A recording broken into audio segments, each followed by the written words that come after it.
এই, তুই বিয়ের জন্য হ্যাঁ বলিস না কেন রে? সারা জীবন কি আমাদের ঘাড়ে বসে খাবি? তোমাদের ঘাড়ে বসে তো খাই না, আমি খাবার খাইতেছি আর টেবিলে বসে। তুই টেবিলে খা আর ঘাড়ে বসে খা, একই কথা। তুই বিয়ের জন্য রাজি কবে হবি তাই আগে বল দেখি এবার। সাত সকালে খেতে বসে কি শুরু করছো? সেই ইন্টারে পড়ার সময় থেকে বিয়ে বিয়ে শুরু করছো। এত তাড়া কিসের তোমাদের? তুই এখন আর ছোট পিচ্ছি নই, সবাই তোর বিয়ের কথা বলে। তুই বড় হয়ে গেছিস, আর মেয়েরা বড় হলে বিয়ে দিতে হয়, তারা পরের বাড়ি যাবে, এটাই নিয়ম। নাকি আমি তোমার আপন মেয়ে না, সৎ মেয়ের মতো ব্যবহার কেন করো? সৎ মেয়ের মতো ব্যবহার করি? তাও তো মুখ ফুটে একবারও বলেন না, মা জননী বিয়ে করতে চাই আমি। তাই বলে কুরবানি দিতে চাও এত তাড়াতাড়ি বুঝি? এত বোঝা ভাবো আমাকে? আমার বাপের টাকা কম পড়েছে কি? এ কোন ধরনের কথা? টাকা পয়সা সব আছে, শুধু একটা মেয়ের জামাই লাগবে। মেয়ে বড় হলে সব বাবা মা মেয়ে বিয়ে দিতে চায়, কেউ কুরবানি করতে চায় না। মেয়ে হয়ে জন্ম নিলে তাকে পরের বাড়ি যেতে হবে, এটাই প্রকৃতির নিয়ম। তুমি আমার মা না হয়ে যদি আমি তোমার মা হইতাম, তাহলে দেখতে কখনো আমার মেয়ের আমি সাথে এমন খারাপ ব্যবহার কখনো করতাম না। থাক, খান সাহেবের কন্যা, আমাকে আলু পাম দিতে হবে না। এই তো ভালো কথা। আজকাল কার মহিলারা শুনতে পারে না, এটাই সমস্যা। থাক, আমার এত ভালো হবার দরকার নেই, বিয়ে করতে হবে এই বছর, এটাই ফাইনাল। বললেই হলো তাই না? মগের মুল্লুক। তোমাদের চোখে শুধু এই আমরা অবলা মেয়েরাই পড়ি তাই না? মেয়েরা বিয়ে করে সংসারী হবে, এটাই নিয়ম, তাতে সমস্যা কি? তাহলে আজ থেকে এই নিয়ম বদলে দাও, নতুন নিয়ম করো। আসছেন মহারানী ভিক্টোরিয়া, তার জন্য সমাজের মানুষ নিয়ম বদলে দেবে? এই আরিয়াত খান অনুর জন্য সব নিয়ম বদলে যাবে। তাই বলে ড্রয়িং রুমে গিয়ে বড় ভাইয়ের হাত ধরে গরুর মতো টানতে টানতে মায়ের সামনে এনে বলে, এর লেখাপড়া শেষ হয়ে গেছে, বাবার কোম্পানিতে জয়েন করেছে, ছেলের বিয়ের বয়স পার হয়ে যাচ্ছে, তার বিয়ে না দিয়ে শুধু আমার বিয়ে নিয়ে পড়ে আছো কেন? এই তোমাদের সোসাইটির লোকের চোখে শুধু মেয়েগুলোই চোখে পড়ে কেন? ঘরে যে বিয়ে উপযুক্ত ছেলেরাও আছে, তাদের চোখ পড়ে না? মেয়ে মানুষ হারে বজ্জাত হয়, নাহলে আজ পর্যন্ত কোনো পুরুষ মানুষকে বলতে শুনি নেই আপনার মেয়েকে এত পড়াতে হবে না, বড় হয়ে গেছে, বিয়ে দিবেন কবে? এ সময় চলে গেছে, আর ভালো ছেলে পাবেন না। সব বজ্জাত মহিলাগুলো সমাজটাকে একেবারেই দূষিত করে দিচ্ছে। ওদের জ্বালায় ছোট থেকে এই কথা সেই কথা শুনে বড় হতে হয় কেন রে বাপু? তোদের কোন খেতে আগুন দিচ্ছি? তাদের ছেলেরা বড় হয়েছে, বিয়ে দিবে ডাইরেক্ট বলবে, এত ইনিয়ে বিনিয়ে কেন বলে? যত সব বিয়ের জন্য ছেলেদের কেন যে নাস্তানাবুদ করে না? ছেলেদেরও বলা উচিত তোদের তাড়াতাড়ি বিয়ে দিতে হবে। অনুর ভাই আর মা দুজন দুজনার চেহারার দিকে হা করে তাকিয়েছে। আল্লাহ, মেয়েটা আমার পাগল হয়ে গেছে। কে করবে এই পাগল ছাগল বিয়ে? শেষে কি চিরকুমারী থাকবে মেয়েটা? এই তুই আমার বোন তো না অন্য কেউ রে? কেন ভাইয়া, কোনো সন্দেহ আছে? নিজের ঝামেলা কিভাবে বড় ভাইয়ের ঘাড়ে চাপিয়ে দিতে চাচ্ছিস? ঝামেলা কেন হবে? তোমার বিয়ের ঘটকালি করি। আমি বিয়ে করব তোকে বলছি একবারও? তাহলে এত আগ বাড়িয়ে আমাকে বিপদে কেন ফেলতে চাচ্ছিস? বিপদ কোথায় ভাইয়া? তোমারও বিয়ের বয়স হয়ে গেছে, তাই সবাইকে চোখ খুলে তোমাকে দেখতে বলেছি, যাতে তুমিও একটু কষ্ট ভোগ করো, বিয়ের ভেজালের মজা বোঝো। মা, এ শিওর কোনো রাস্তা থেকে কুড়িয়ে আনা মেয়ে আমার আপন বোন হলে এমন কথা বলতো না। আচ্ছা মা, আমি অফিসে গেলাম, তোমরা যা খুশি করো এবার। আবির চলে যায়। এসব কি কথা রে? তোর ভাই সবেমাত্র জয়েনিং করছে, 2-3 বছর তো লাগবে ওর নিজেকে গুছিয়ে নিতে, তারপর না হয় ওর বিয়ের কথা ভাবা যাবে। এই লাইনে আসছো, আমি ভার্সিটিতে পড়ছি, আমাকেও সেটেল হতে দাও, তারপর না হয় বিয়ের কথা ভাবা যাবে। হয় বিয়ে করবি না হয় জব করবি, যে কোনো একটা পথ বেছে নিতে হবে। কে শোনে আমার কথা? আজারে সকালবেলা মুডটা খারাপ করে দিল, যত সব। রাগে গজগজ করতে করতে ভার্সিটি যাবার জন্য ব্যাগটা কাঁধে নিয়ে বাড়ি থেকে বেরিয়ে যায়। ভার্সিটিতে রিমা বসে চকলেট খাচ্ছিল। অনু এসে চকলেটটা কেড়ে নিয়ে খেতে শুরু করে। রিমা কিছু বলবে তার আগে অনুর চেহারা দেখে বোঝা যায় খুব রেগে আছে। এখন কিছু বলা মানে নিজের কবর খোদাই করা। ও মনো, তোমার কি হয়েছে গো? এভাবে চকলেট খাচ্ছ গে? একটু রাগী ভাবে রিমার দিকে তাকিয়ে থাকে। মনো, তোর চোখ দেখে ভয় লাগে তো আমার, প্লিজ এইভাবে তাকাবি না। কিছু না বলে রিমাকে জড়িয়ে ধরে হাউমাউ করে কান্না ঝরে দেয়। অনুর মাথায় হাত বুলিয়ে দিতে থাকে, আস্তে করে বলে কি হয়েছে অনু, এবার তো বলবি নাকি? রিমার ওড়না দিয়ে নিজের নাকটা মুছে নেয়। কুত্তি কোথাকার, বলতে পারতি টিস্যু দিতাম। অন্যটা নষ্ট করছিস কিসের জন্য? পানি মুছছি, অন্য কিছু করি নাই। চুপ থাক বেয়াদ্দপ মাইয়া, মনটা এমনি খারাপ আছে। আমার বিড়াল আমাকেই মিউ মিউ বলে। আমি বিড়াল না, তোর কুট্টিকালের বান্ধবী। এইটা আমার ভুল, তুই আমার বান্ধবী। আজ আরে গীত বাদ দে, কাজের কথায় মন দে। কি কাজের কথা বল দেখি? আজ আবার মায়ে আমার বিয়ের কথা বলছিল রে মীরা। আন্টি ভালো কথাই তো বলেছে মনু, বিয়েটা করে নে না, আমি আমার বেস্টুর বিয়ে দাওয়াত খাবো। তোর দাঁত ভেঙে দিব বেয়াদব মাইয়া। আচ্ছা বল কি হয়েছে? দাঁত ভাঙনের দরকার নেই, দাঁত ভাঙা খাওয়া রিমা খাবে না, তুই খা তোর বিয়ে। বান্ধবী রে, তুই জানিস না আমি সেই 10 বছর আগে এক পোলার উপর ক্র্যাশ খাইছিলাম। আমার সেই পোলাকেই লাগবে। আমি এ জীবনে অন্য কাউকে বিয়ে করব না ওই ছেলে ছাড়া। তারে খুঁজে নিয়ে আয় রে বান্ধবী। আল্লাহ যে কোন কক্ষণে ওই পোলার সাথে তোর দেখা করাইছিল কে জানি। সে পোলা কই থাকে, বাপের নাম কি, কিছুই জানিস না। এত বছরে বিয়ে করে নিছে কিনা তাও জানিস না। নাম জানি তো রাজ। হ, ওই নাম নিয়া তসবি পাঠ করবি, পারলে মালা বানিয়ে গলায় পড়বি। রাজ যদি বিয়ে করে থাকে তাতেও আমার সমস্যা নেই, আমি সতীনের সংসার করতেও রাজি। ওর 10 পোলার সৎমা হতেও রাজি আছি।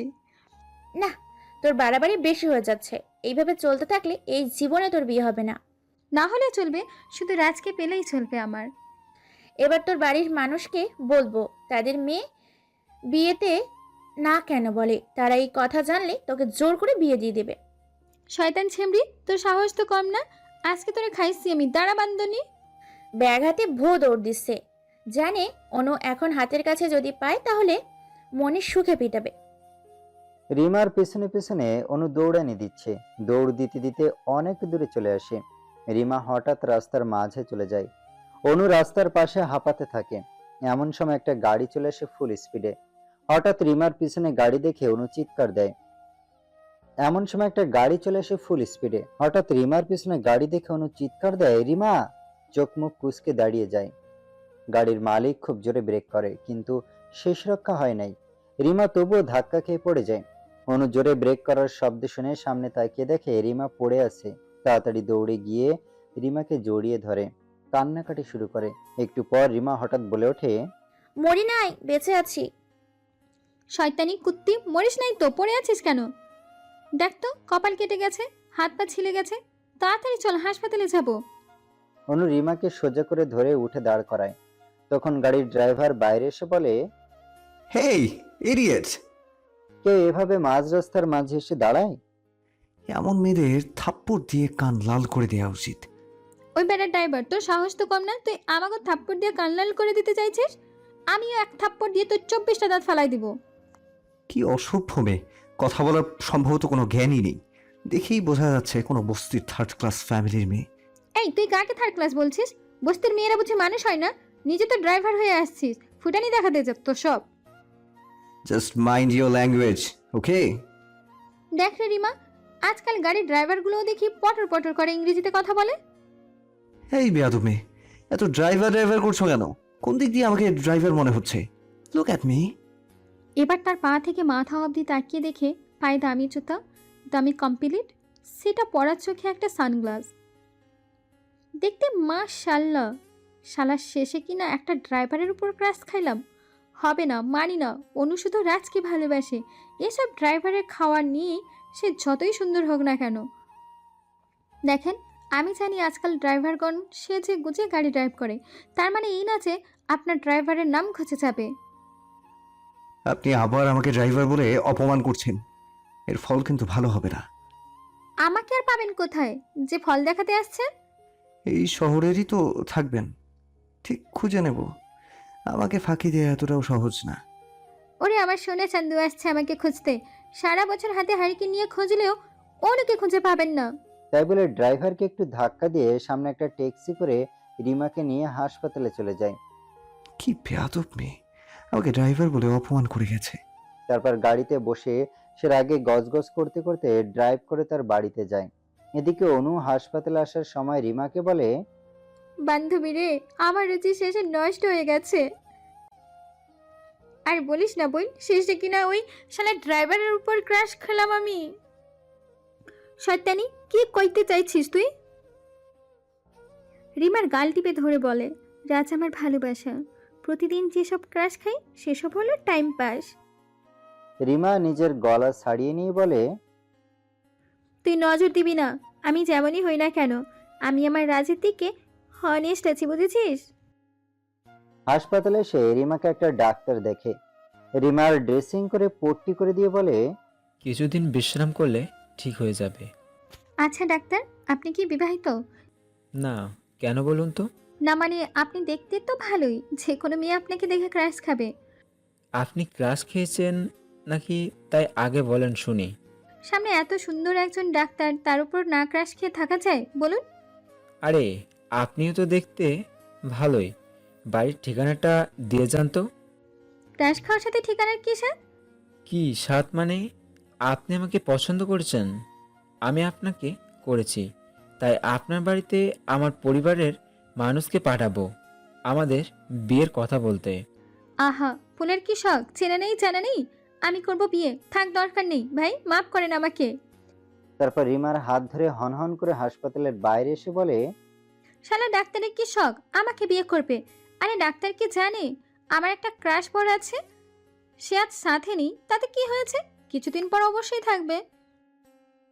বইন বুঝতেছি, যার তার উপর ক্রাশ খাওয়া যাবে না, ক্রাশ খাওয়ানোর মাঝে জ্বালা আছে। চল তোকে তোর বাড়িতে দিয়ে আসি।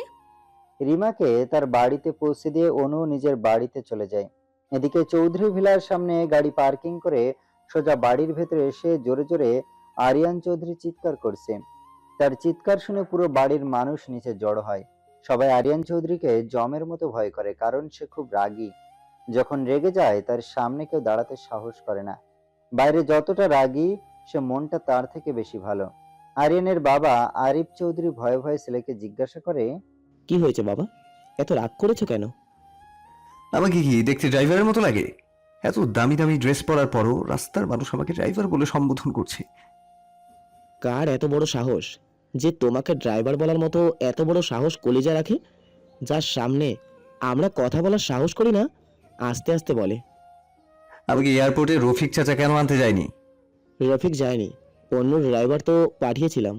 তোমরা জানো না আমি অন্য কারোর সাথে হাসি না? তাহলে কি ভেবে অন্য কাউকে আমাকে নিয়ে আসতে পাঠাও? Answer me, Y?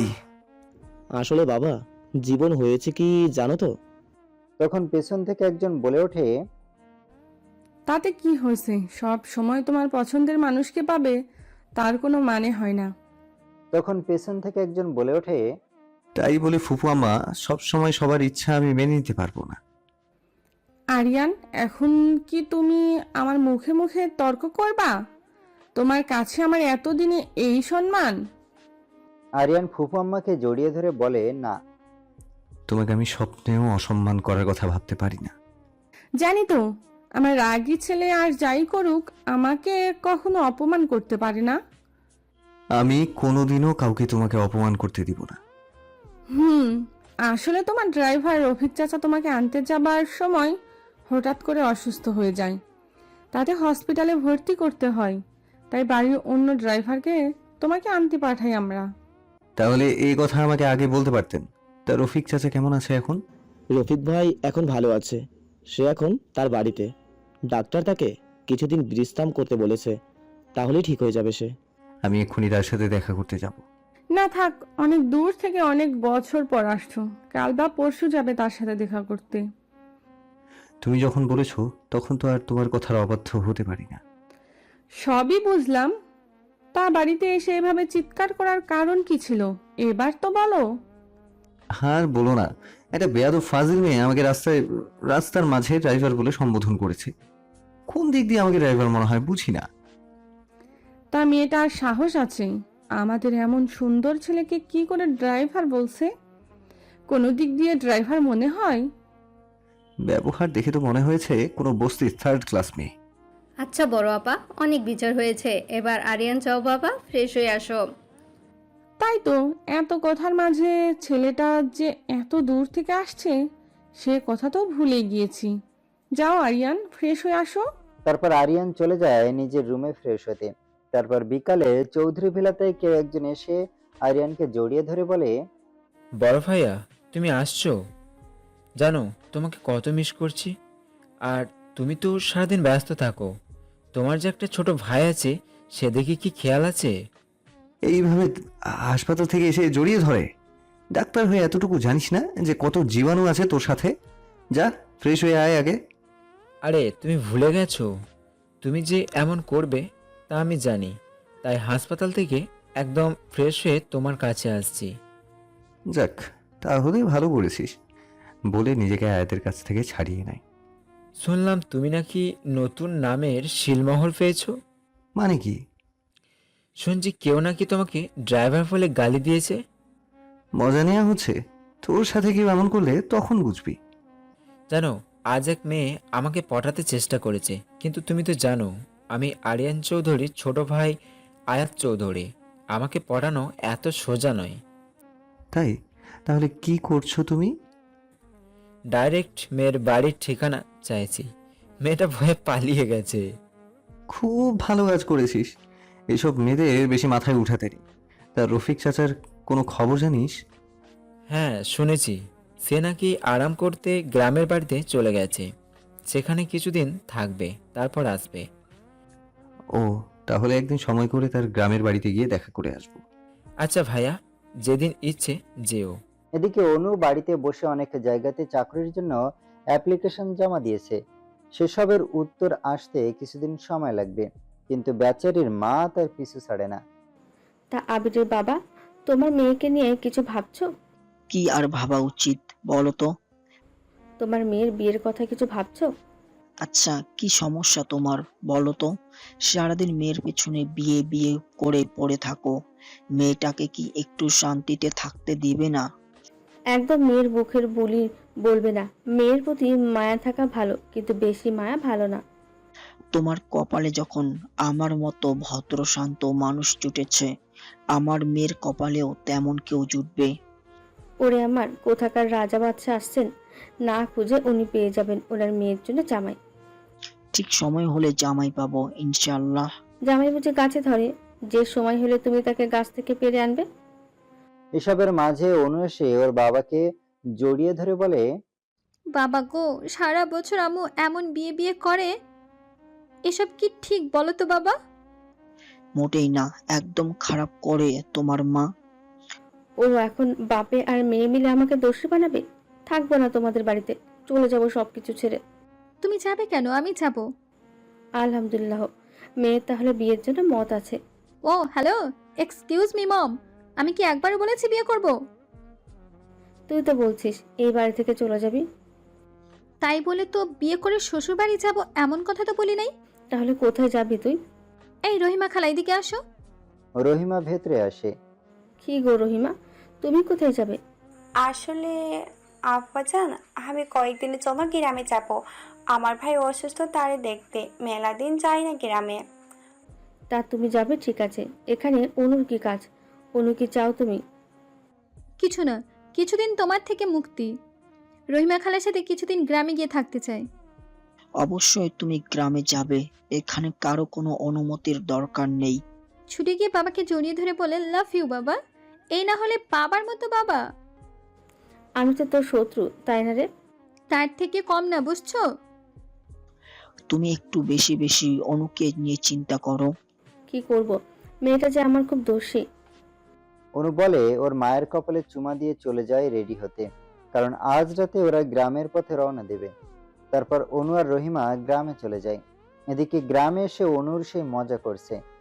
এই গাছে উঠে পেয়ারা পাড়া, পুকুর পাড়ে বসে সবার সাথে গল্প করা, সবাই একসাথে পুকুরে গোসল করা, রহিমার ভাইয়ের বাড়িতে থাকা।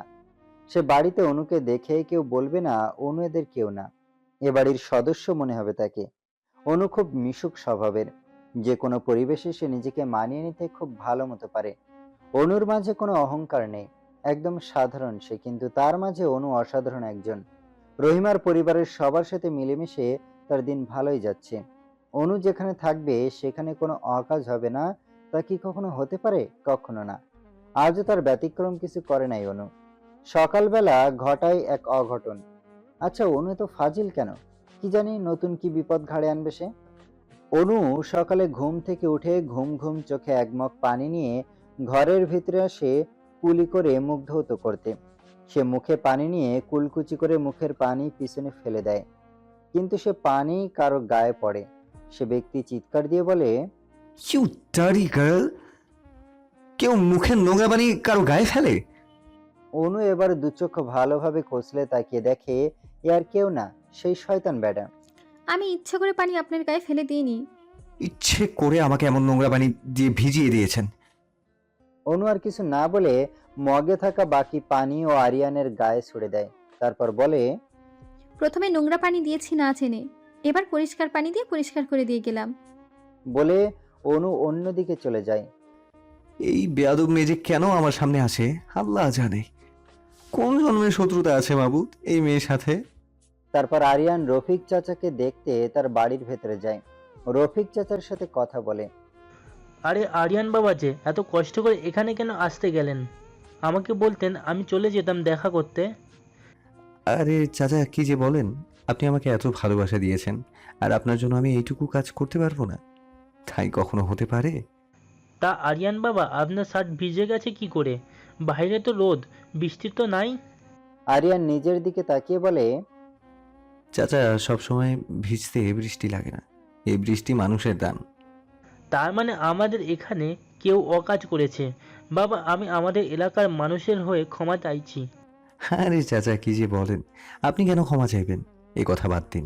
তারপর রফিকের পরিবারের সাথে দেখা করে, তাদের মোটা অঙ্কের কিছু টাকা দেয়। রফিক ও তার পরিবার প্রথমে নিতে রাজি হয় না, কিন্তু আরিয়ান তাদের অনেকে বুঝিয়ে টাকাগুলো দিয়ে সেখান থেকে চলে আসে। এর কিছু সময় পর অনু সে বাড়ির ভেতরে গিয়ে বলে, বাবা, এখানে যে দেখছি ফলের দোকান দিয়েছেন, এত ফল মিষ্টি কোথা থেকে আসছে? আমাজান, আমার ভাই তাদের বাড়িতে চাকরি করে, সে অফিসারের পোস্ট ছিল, সে তার সাথে এইসব ফলে মিষ্টি আর লাগে মেলা টাকা দিয়েছে। আমাদের আরিয়ান বাবা অনেক ভালো, সে সবাইকে সাহায্য করে আর সবাইকে অনেক ভালোবাসে। ও, তাহলে তো ভালোই। আমাজান, আপনি একটু আগে আসলে দেখতে পারতেন কি সুন্দর ফোলা, যেমন দেখতে সুন্দর তেমন মনটা তার ভালো। তা তো দেখছি। একটুর জন্য দেখা হলো না, সমস্যা নেই, নাম তো জানি, কোনো একদিন দেখা হবে ইনশাল্লাহ। এদিকে আরিয়ান বাড়িতে এসে নিজের ড্রেসগুলো চেঞ্জ করে গোসল করে ফ্রেশ হয়ে নিজের রুমের বারান্দায় দাঁড়িয়ে থাকে। এমন সময় আয়াত এসে বলে, কিরে ভাইয়া, তোমার মুড খারাপ কেন? আজও সেই রাস্তার মেয়ের সাথে দেখা হয়, আজ আমাকে মুখের নোংরা পানি দিয়ে ভিজিয়ে দেয়। ব্যাপার কি ভাইয়া, একই মেয়ের সাথে বারবার দেখা? দেখিস শেষে গলায় না ঝুলে যায়। আমার গলায় কেউ কোনোদিন ঝুলতে পারবে না, কারণ তো ভালোই জানিস ফুফু আম্মু ছাড়া আমার জীবনের উপর আর কারো কোনো অধিকার নেই। জীবনটা তোর, ফুপু আমার না, তাই তোর জীবনের সব সিদ্ধান্ত সে কেন নেবে? তোমার নিজের ইচ্ছার সিদ্ধান্ত থাকতেই পারে। আমার কালো অতীতটা তোর থেকে অজানা নয়, তাহলে কেন এত প্রশ্ন? আমি ফুফু আম্মার কাছে বাধা যে? আয়াত আর কিছু না বলে চলে যায়। জানে ভাইয়ের সে এমন স্থানে আঘাত করেছে যেখান থেকে এখনো অনেকটাই রক্তক্ষরণ হবে। সে রক্তক্ষরণে ইচ্ছা করলেও কোনো ডাক্তার মলম লাগাতে পারবে না। মানুষের জীবন সত্যি অন্যরকম, কেউ হাসির আড়ালে কাঁদে, আবার কেউ কান্নার আড়ালে হাসে। সেখানে আর 2-1 দিন থেকে অনু আর রহিমা চলে আসে, কারণ অনুর একটা কোম্পানিতে জবের ইন্টারভিউ আছে। ভাইভাতে পাশ করলে চাকরি শিওর। আজ অনুর খুব তাড়াহুড়া, কারণ আজ ওর ইন্টারভিউ আছে। সে খুব দ্রুত রেডি হয়ে বাড়িতে ভার্সিটির নাম করে মিথ্যা বলে ইন্টারভিউ দিতে চলে যায়। যদি আর চাকরি হয় তাহলে সবাইকে সারপ্রাইজ দিবে। অনেক সময় ধরে অনু ওয়েটিং রুমে অপেক্ষা করছে কখন ইন্টারভিউর সময় হয়। নির্ধারিত সময় অনুর নাম ধরে ডাকা হয় সেখানে। তারপর অনু ইন্টারভিউ খুব সুন্দরভাবে দিতে পারে, তাই সবাই ওর অ্যাটিটিউডে খুশি হয়ে জবটা অনুকে দিয়ে দেয় এবং বলে পরের দিন থেকে জয়েনিং। সকালে আগে সে কাগজের ফর্মালিটি কমপ্লিট করতে হবে, তারা সবকিছু ঠিক করে রাখবে, সে এসে তার কাজ বুঝে নেবে। অনু তো খুশিতে বাড়িতে গিয়ে বড় ভাই আবিরকে জড়িয়ে ধরে। কি ব্যাপার, আজ অনুমনু এত খুশি যে? ব্যাপার কি? কি করেছি জানলে সবাই গর্ব করবি। কি অকাজ করছিস যে এত খুশি?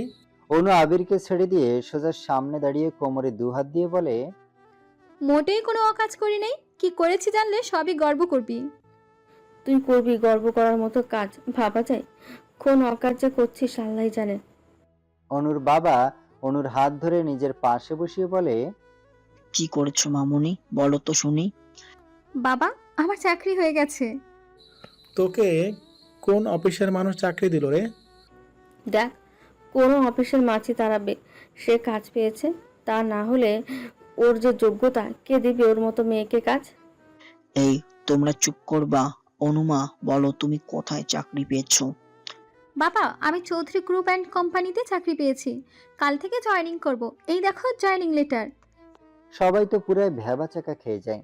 তাদের মেয়ে নিজের কোম্পানি ছেড়ে অন্যের কোম্পানিতে জব করবে, ভাবা যায়? এত বড় কোম্পানিতে তুমি কাজ করবে, এ তো ভালো কথা। তুমি আমাদের কোম্পানিতে জব করলে তো পারতে। বাবা, তোমার কোম্পানিতে জব করলে তো আর নিজের পরিচয় তৈরি করতে পারবো না। সবাই বলবে তখন বাবার আছে তাই পেয়েছি, নিজের যোগ্যতায় পাইনি। আমি তোমাদের ছাড়া নতুন এক পরিচয় তৈরি করতে চাই। তারপর আর কেউ কিছু বলে না। তাদের মেয়ে যা ইচ্ছা করতেই পারে, সমস্যা নাই। সে স্বাধীনতা অনুর আছে। আবির মিষ্টি এনে অনুকে খাইয়ে বলে, অভিনন্দন বনু, বেশি করে মিষ্টি খা আর ভালো মতো কাজ করে আমাদের সবার মাথা গর্বের সাথে আরো উঁচু করবি। অনু আবিরকে জড়িয়ে ধরে বলে, ধন্যবাদ ভাইয়া, তোমাকে এত এত ভালোবাসি তোমাকে। ভাইকে পেয়ে কি আমাদের ভুলে যাবি? বাবা, আমি তোমাদের তিনজনকেই আমি নিজের থেকেও বেশি ভালোবাসি। তারপর অনু সারা রাত ঘুমাতে পারে না। কাল থেকে জব করবে। উফ, কত নতুন মানুষের সাথে পরিচয় হবে, নতুন একটা জীবন শুরু হবে। ভাবতে ভাবতে ঘুমিয়ে যায়। সারা রাত বেচারি অনু খুশির ঠেলায় ঘুমাতে পারে নাই। যেই না একটু চোখ লেগেছিল, তাও ভোরে আজানের সুর শুনে ভেঙে যায়। তাড়াতাড়ি উঠে নামাজ পড়ে।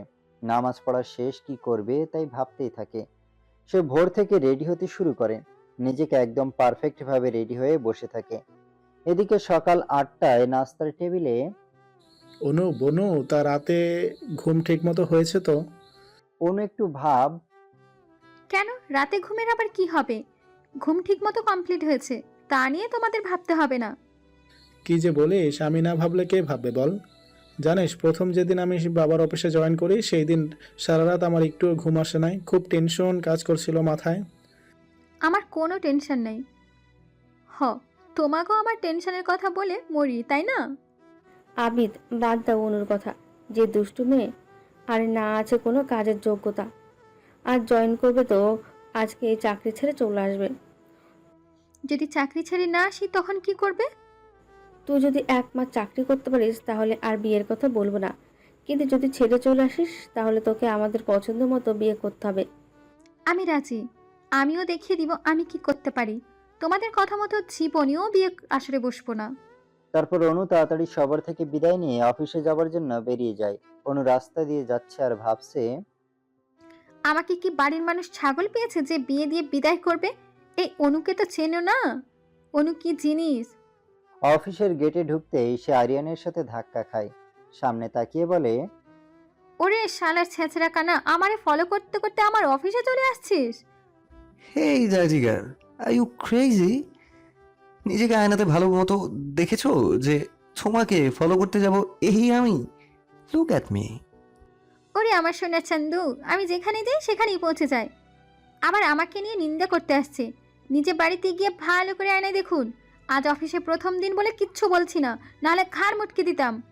তাই বলে আরিয়ানকে পাশ কাটিয়ে চলে যায়। Oh, I see.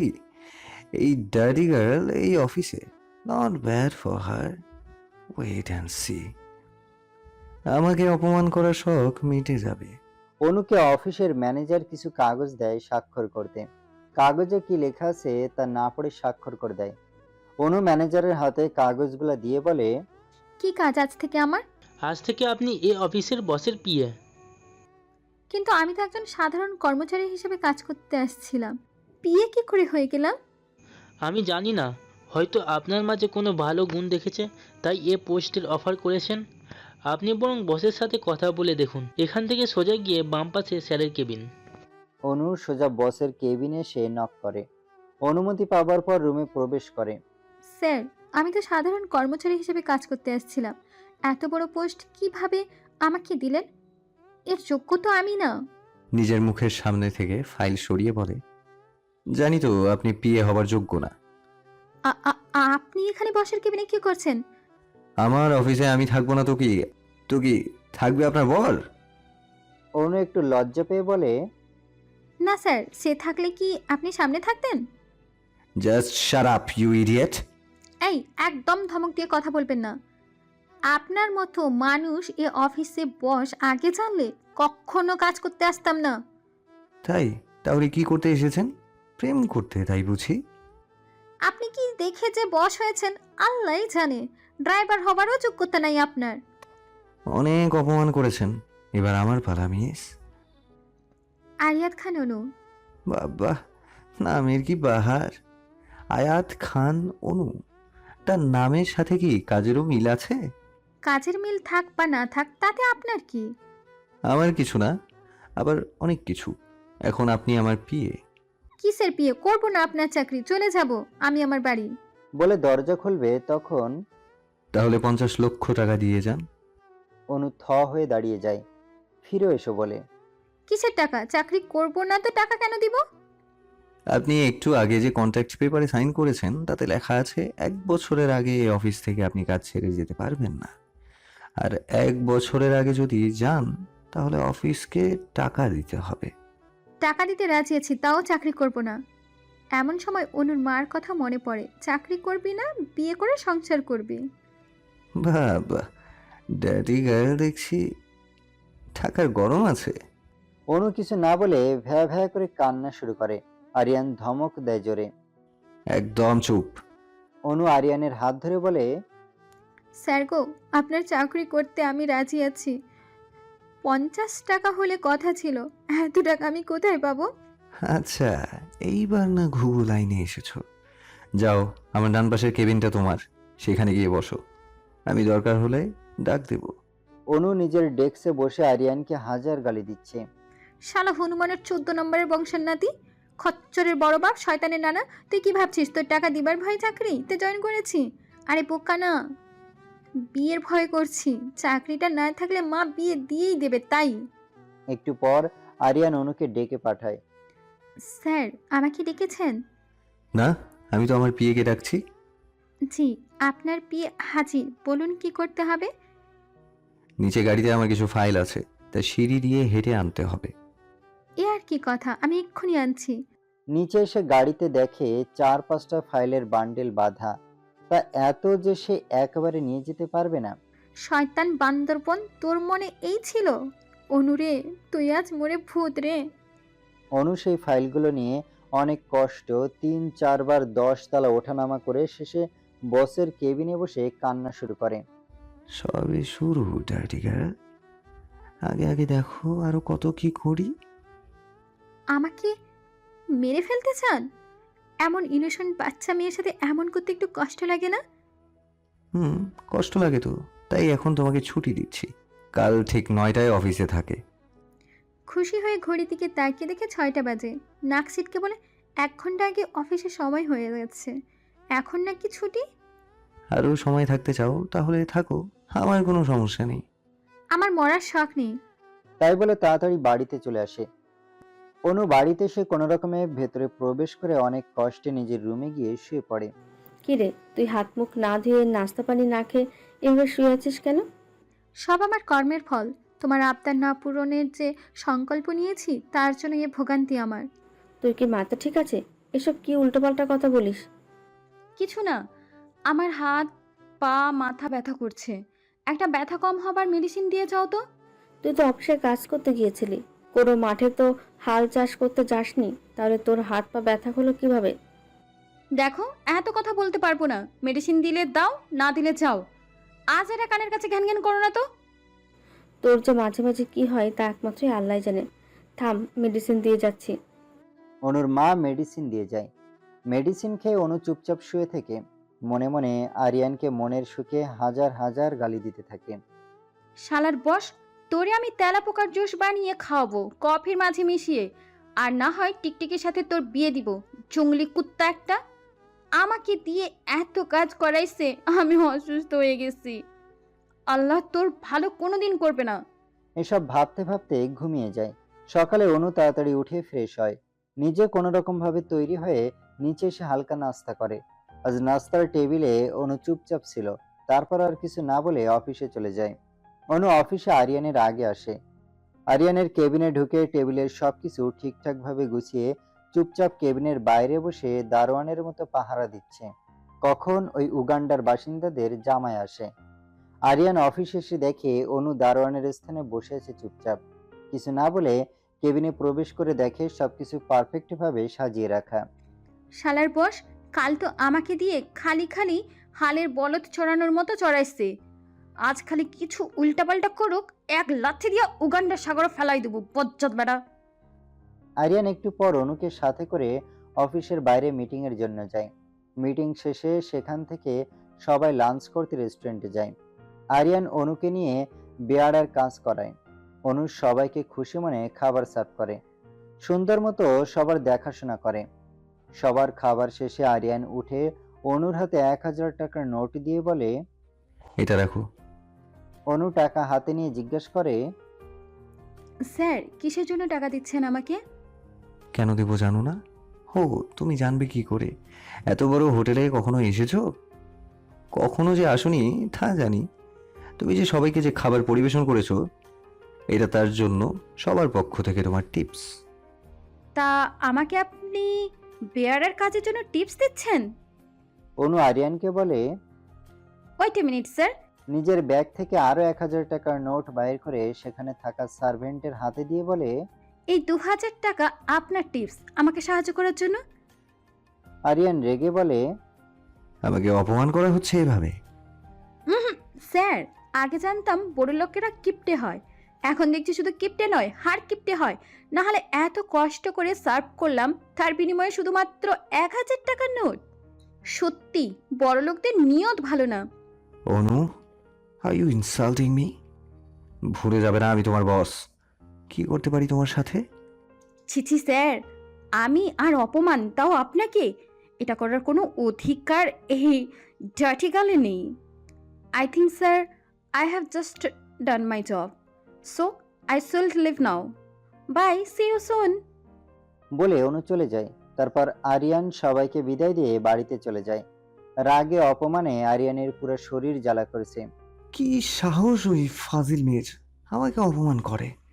এই আরিয়ান চৌধুরীকে, এর ফল খুব ভালো হবে না, তা হয়তো মেয়েটা জানে না। তারপর আরিয়ান রুমে গিয়ে বাথরুমে ঢুকে লম্বা একটা শাওয়ার নেয়।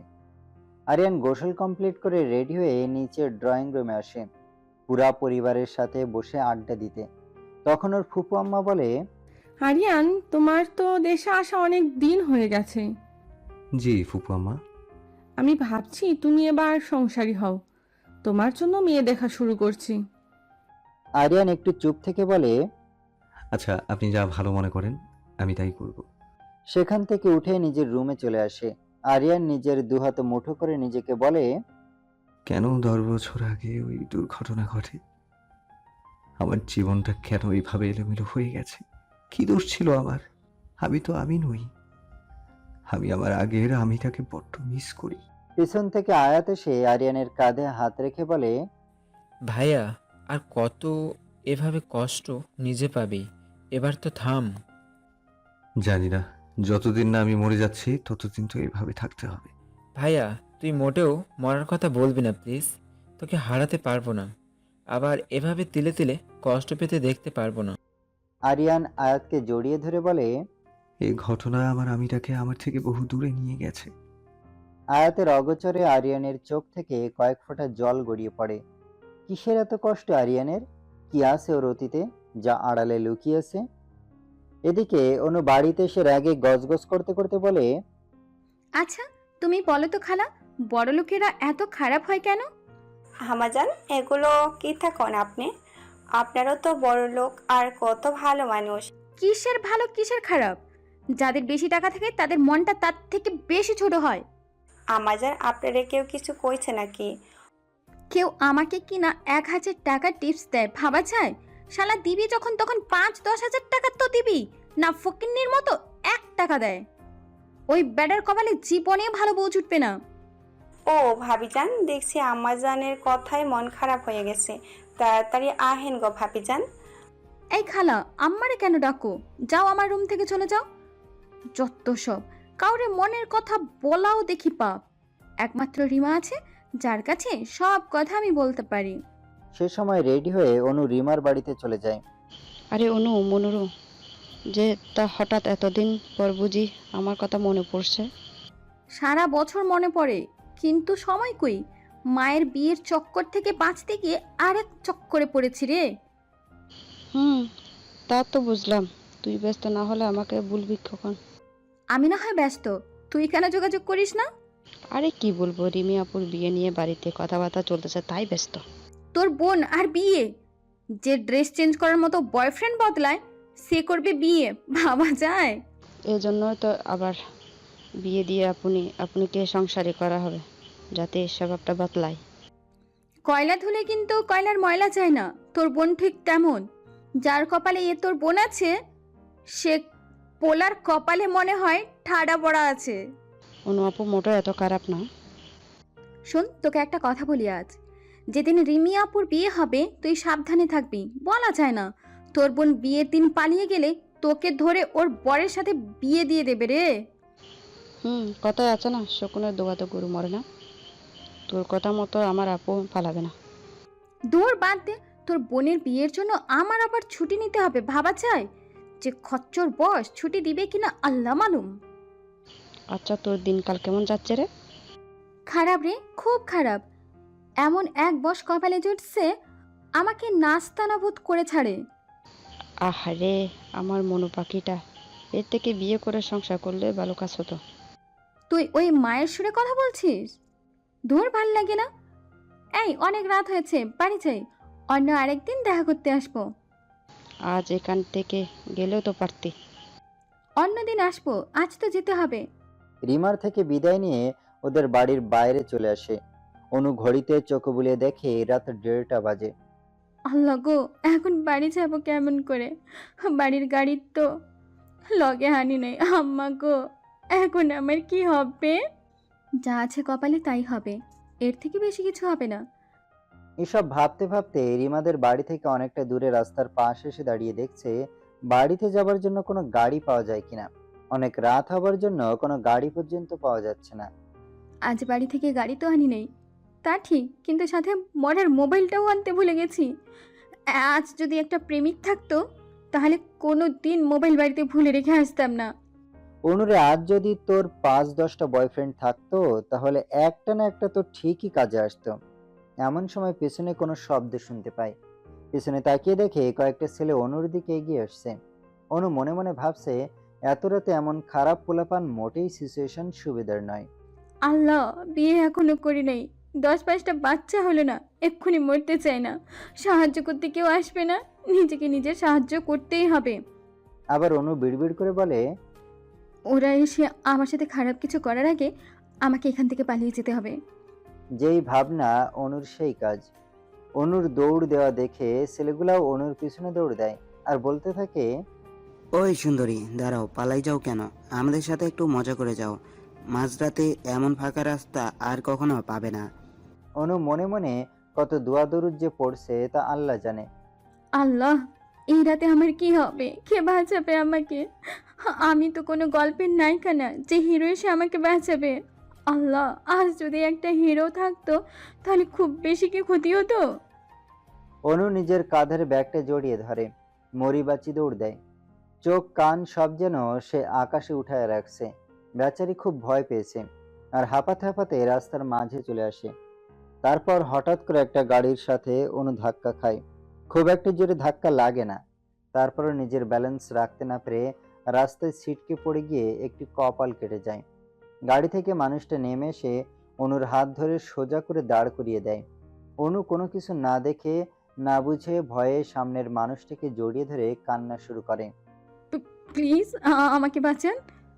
অনুর পিছনের ছেলেগুলা সামনে এসে বলে, ওই মাইয়ারে আমাকে দিয়া দিন, ওইটা আমাদের ভাগের। তুই বেটা মাঝখান তাইকা আইসা বুকে আগলায় রাখছিস। মেয়েটা কি তোদের সম্পত্তি? আমার বুকে আছে, যদি সাহস থাকে আমার কাছ থেকে নিয়ে যা। ছেলেগুলো এগিয়ে আসে। একজন অনুর হাত ধরতে যাবে তার আগেই আরিয়ান তার হাত ধরে ফেলে, বলে, আমি থাকতে ওকে স্পর্শ করা এত সোজা হবে না। সেই ছেলেটিকে খুব জোরে আরিয়ান ধাক্কা দেয়। এতে ছেলেটি দূরে ছিটকে পড়ে যায়। অন্য ছেলেরা মারামারি করতে এগিয়ে আসবে। ঠিক সে সময় সে রাস্তায় পুলিশের গাড়ি চলে আসে। রাস্তার মাঝে এত রাতে এত ছেলে দেখে তারা গাড়ি থামায়। পুলিশের গাড়ি দেখে ছেলেগুলা পালিয়ে যায়। একজন পুলিশ আরিয়ানকে বলে, এখানে কি হয়েছে? আরিয়ান বলে, ছেলেগুলো মেয়েটাকে ডিস্টার্ব করছিল। তখন পুলিশগুলা অনুকে বলে, ম্যাম, আপনি আমাদের সাথে চলেন, আপনাকে বাড়িতে পৌঁছে দিয়ে আসবো। এত সময় পর অনুর খেয়াল হয় সে কাউকে জড়িয়ে ধরে আছে। তাড়াতাড়ি আরিয়ানকে ছেড়ে দিয়ে একটু দূরে সরে দাঁড়ায়। এবার অনু আরিয়ানের দিকে তাকিয়ে বলে, স্যার আপনি? ও, আপনি? আমার বোঝা উচিত ছিল এত রাতে আপনি ছাড়া আর অন্য কেউ বিপদে পড়বে না। দেখুন, আমি কিন্তু ইচ্ছে করে বিপদে পড়ি নাই। বান্ধবীর বাড়ি থেকে যাবার পথে ওরা আমার পিছু নেয়। তাতে কি আমার দোষ? কই, খারাপ কোনো ড্রেস তো পরিনি যাতে কোনো রাস্তার মানুষ আমার প্রতি আকৃষ্ট হয়। শুধু একা কাউকে অসহায় অবস্থায় পেলেই হয়, তার সুযোগ নিতে হবে, তাই না? এই মেয়ে, চুপ থাকতে পারো না? একবার কথা বলা শুরু করলে আর চুপ করার নাম নাই। আল্লাহ জানে এর বাড়ির মানুষ কিভাবে এই আনলিমিটেড ঝামেলাকে সহ্য করে। আমার বাড়ির মানুষকে নিয়ে আপনার ভাবতে হবে না, তাদের নিয়ে ভাবার জন্য আমি আছি। হ্যাঁ, আপনি আছেন, তার নমুনা তো দেখতে পাচ্ছি। আমার স্থানে অন্য কেউ থাকলে আজ ছিল আপনার কপালে শনি রবি সোম। শনি রবি সোম এগুলো আমার কি? জানি না, এই আপনি যেদিন থেকে আমার জীবনে এসেছেন সেদিন থেকে কোনো না কোনো বিপদে নিজেও পড়েন, আমাকেও ফেলেন। এবার পুলিশের একজন বলে, স্যার, এটা তাদের ব্যক্তিগত ব্যাপার, আমাদের যাওয়া উচিত। তাই বলে তারা চলে যায়। ওই পুলিশ, থামেন আপনারা, আমাকে নিয়ে যান। ঠিক হয়েছে, আল্লাহ তোমার বিচার করেছে। ওই শয়তান বজ্জাত খচ্চর বস, তোর জন্য আমার গাড়ি চলে গেছে। আমি এখন বাড়ি যাব কি করে? কে দিয়ে আসবে? জাস্ট মাইন্ড ইওর ল্যাঙ্গুয়েজ, ওকে? ওটা আপনার বাবার গাড়ি ছিল না যে আপনাকে না নিয়ে চলে গেছে। আমার বাবার গাড়ি না, কিন্তু সরকারি গাড়ি তো ছিল। এখন বাড়ি যাব কেমনে আমি? আমি ছাড়া আর কোনো তো রাস্তা নেই। আপনাকে আমি বাড়িতে পৌঁছে দিয়ে আসছি, আমার গাড়িতে গিয়ে উঠে বসুন। অনু সোজা গাড়ির কাছে গিয়ে পিছনের সিটে বসে পড়ে। আরিয়ান এসে বলে, আমাকে কি আপনার ড্রাইভার মনে হয়? না তো, আপনি তো আমার বস, ড্রাইভার কেন হতে যাবেন? তাহলে সামনের সিট রেখে পিছনে কেন বসেছেন? ওহ সরি, বুঝতে পারি নাই। তারপর পিছন থেকে নেমে গাড়ির সামনে এসে বসে। তারপর আরিয়ান গাড়ি ড্রাইভ করে আগে অনুকে হাসপাতালে নিয়ে যায়। মেম সাহেব, আপনি কষ্ট করে একটু নামবেন। আপনি হাসপাতালে কেন আসছেন? আমি তো বাড়ি যাব। আপনি মাথায় যে গুঁতা খেয়েছেন তা বুঝি ভুলে গেছেন? কিন্তু আমি ভুলিনি। ওহ তাই তো, আমি তো ভুলেই গেছিলাম। আমি তো আর ভুলতে পারি না, কারণ আমার পিয়ে অসুস্থ থাকলে তো আমারই ক্ষতি। আপনি নিজের ভালোর জন্য আনছেন, আমার জন্য না? আল্লাহ, এ তো দেখি পুরা খচ্চর ব্যাটার কপালে কোনোদিন ভালো হইব না। তারপর অনু আরিয়ান হাসপাতালের ভেতরে যায়। সেখানে অনুর মাথায় ডাক্তার ড্রেসিং করে দেয় আর বলে, তারপর আরিয়ান অনুকে নিয়ে আবার গাড়ি ড্রাইভ করতে শুরু করে।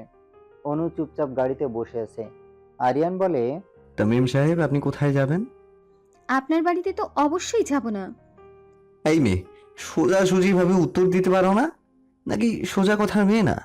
সোজা গিয়ে বামে যাবেন, তারপর ডান পাশের মোড়ে, বলে আবার চুপ করে বসে থাকলাম। আরিয়ান অনুর কথা মতো মোড়ে এসে গাড়ি দাঁড় করায়। অনু গাড়ি থেকে নামতে যাবে তখন, এটা তো বড় বিজনেসম্যানদের এলাকা, তুমি বড় লোকদের এলাকায় থাকো। না স্যার, এর পেছনের বস্তিতে থাকি, আর আমাকে নামিয়ে দিতে আসার জন্য ধন্যবাদ। আরিয়ান আর কিছু বলবে তার আগে অনু চলে যায়।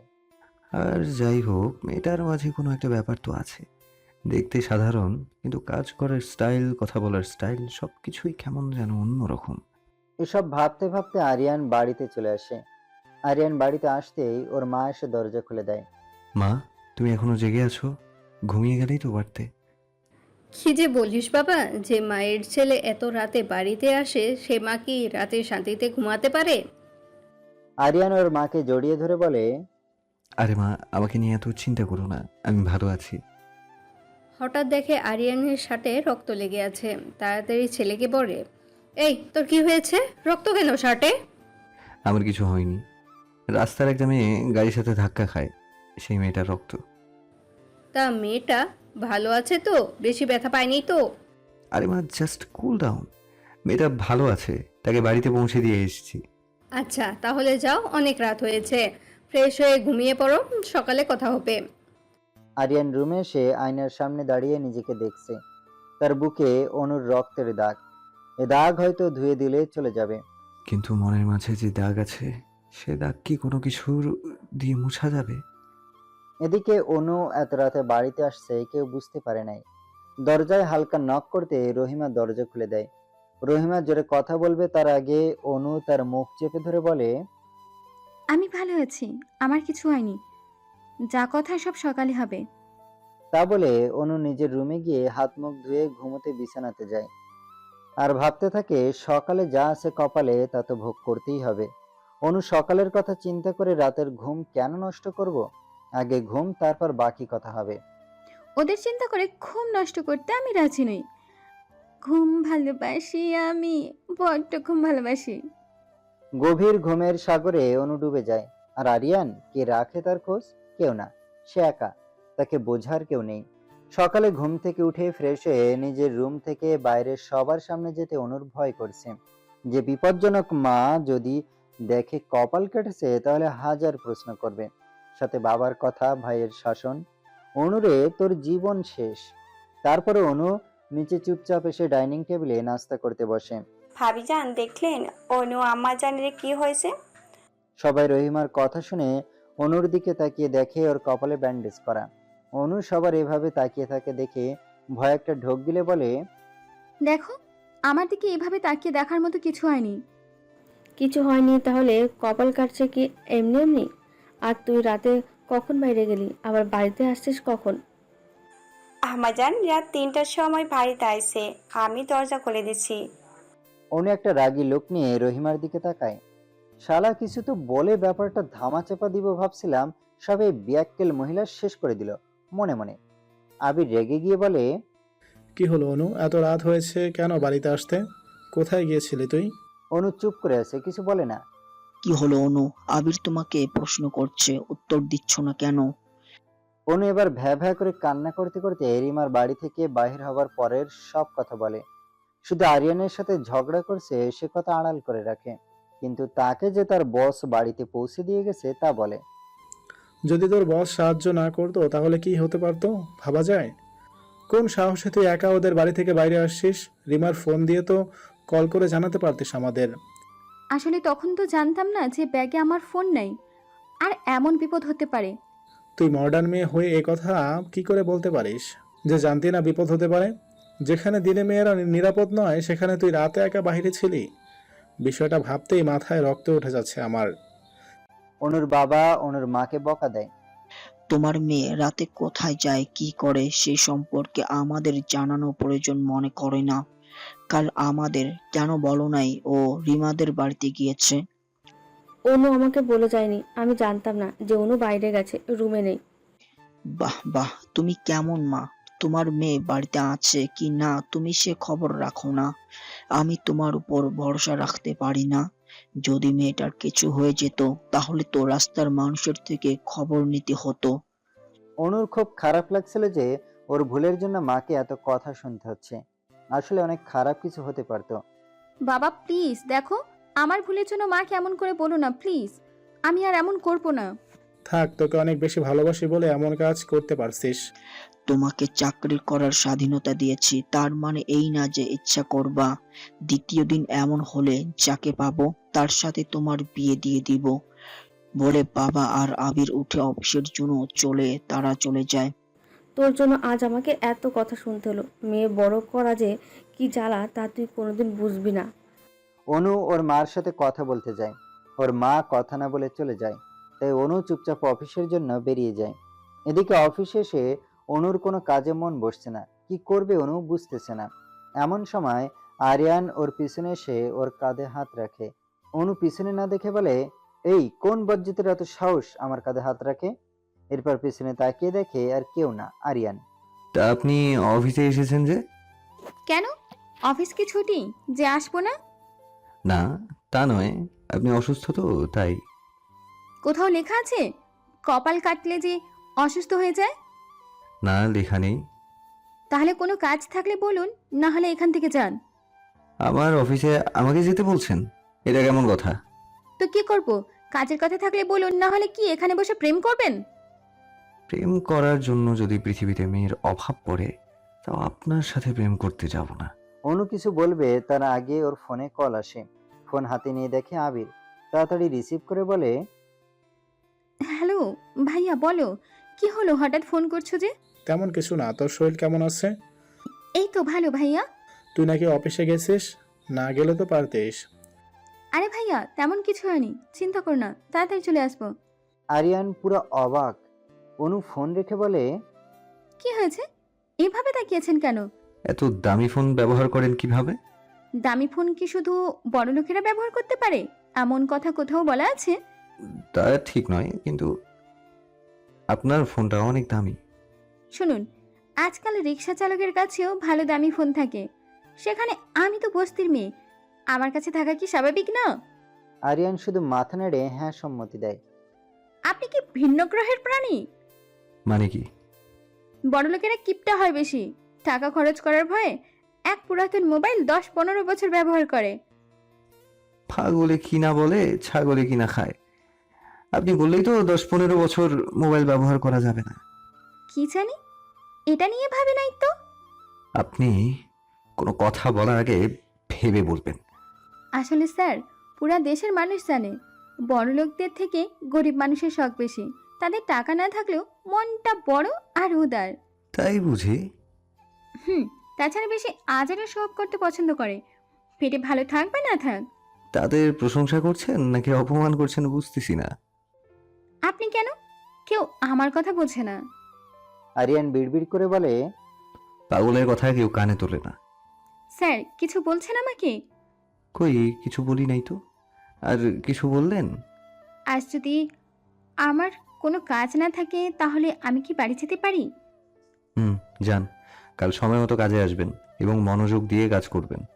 অনু খুশি হয়ে বলে, অবশ্যই স্যার। বলে একটা মন মাতানো হাসি দিয়ে চলে যায়। আরিয়ান অনুর যাবার পথে অবাক হয়ে তাকিয়ে থাকে। অনু আজ দুপুরবেলা বাড়িতে আসে। ও বাবা আর ভাইকেও বাড়িতে আসতে বলায় তারাও চলে আসে। অনু তার বাবাকে জড়িয়ে ধরে রাতের জন্য সরি বলে। কোনো বাবা তো তার মেয়ের উপর বেশি সময় রাগ করে থাকতে পারে না। অনুর বাবারও সেম কাহিনী, তিনিও মেয়েকে বুকে টেনে মাফ করে দেয়। অনুর মা এসে বলে, আমি যদি মিলে যাই, আমি আঁটি পড়লাম। আবির মাকে জড়িয়ে ধরে বলে, আমি তো আছি তোমার জন্য।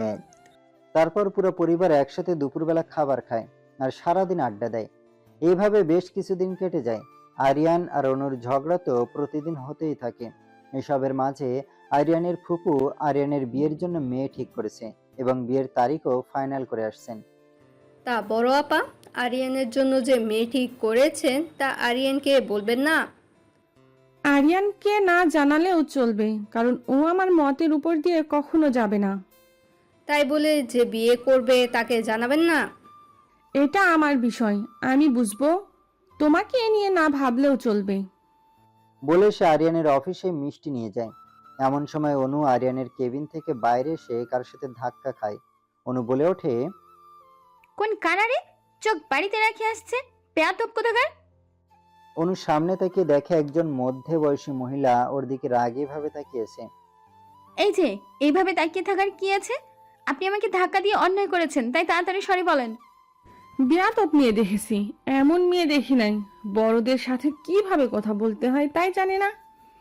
তোমাকে অফিসে ঢুকতে দিয়েছে কি? ওরে আমার বড় লোক বেডি, আমাকে ঝাড়ি দিতে আসছে রে, মনে হয় অফিস ওর ভাইয়ের। কেমন ফালতু মেয়ে ভাবা যায়, বড়দের মুখে মুখে তর্ক করতে একটু বাচ্ছে না। এই মেয়ে কথা বলার কোনো শিষ্টাচার বোধ শেখে নাই। আপনি আমাকে শিষ্টাচার বোধ শেখাতে আসবেন না, আমার শিষ্টাচার সম্পর্কে জ্ঞান যথেষ্ট পরিমাণে আছে। তোমাদের মতো ফালতু মেয়ের সাথে কথা বলে আমার মুড খারাপ করার কোনো ইচ্ছা নাই। সরে যাও আমার সামনে থেকে।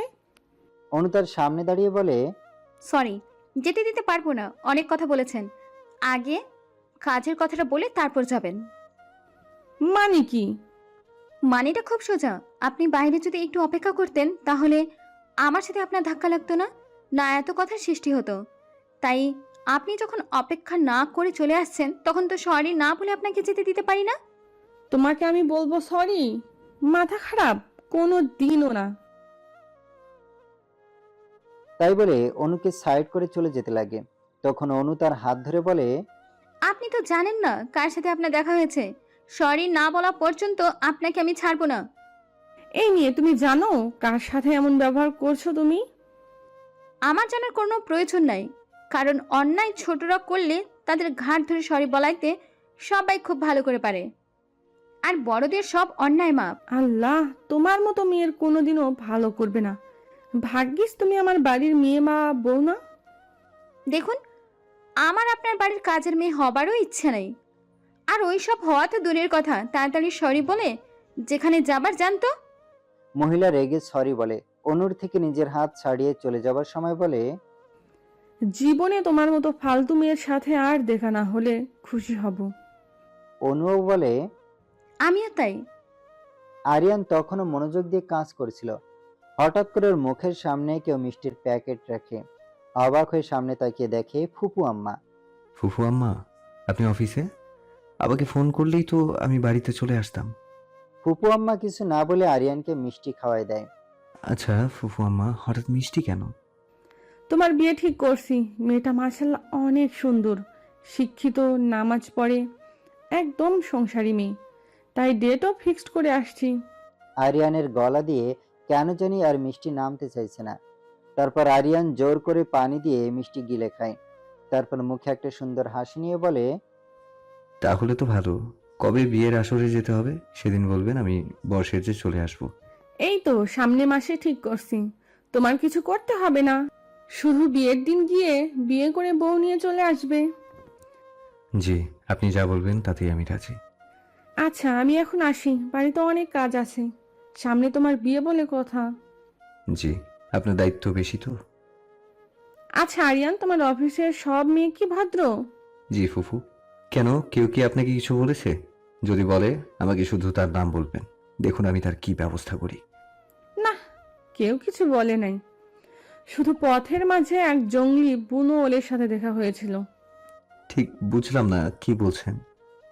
আরে বাদ দাও, তোমাকে এসব ভাবতে হবে না, কাজে মন দাও। আর যে কোনো মেয়ের থেকে দূরে থাকবে। কোনো মেয়েকে নিজের কাছে তো দূরের কথা, মনেও আসতে দিই না। জানি তো, তুমি আমাদের ভদ্র ছেলে। আরিয়ান শুধু একটা মলিন হাসি দেয়। ফুপু আম্মা চলে যায়। যাবার সময় ভাবে মেয়েটা মনে হয় এই অফিসে কোনো কাজে আসছিল, না হলে এমন ফালতু মেয়েকে আরিয়ান এক মিনিটও নিজের অফিসে কাজে রাখবে না। এমনিও ফালতু কথা বলা মেয়ে ওর পছন্দ না। আরিয়ান নিজের কেবিনে বসে আনমনে কি যেন ভাবছিল। আরিয়ানের কেবিনে এসে অনু দেখে তার বস অন্যমনস্ক হয়ে কিছু ভাবছে। এভাবে আগে কখনো দেখে নাই। স্যার। আরিয়ানের কোনো সাড়া নেই। অনু এগিয়ে গিয়ে আরিয়ানকে ধাক্কা দিয়ে বলে, কি হয়েছে? এমন করে কি ভাবেন? আরিয়ান আহাম্মক হয়ে অনুর দিকে তাকিয়েছে। অনু আবারও বলল, ক্যাবলাকান্ত হয়ে আমার দিকে হ্যাবলার মধ্যে তাকিয়ে আছেন, ব্যাপারটা কি?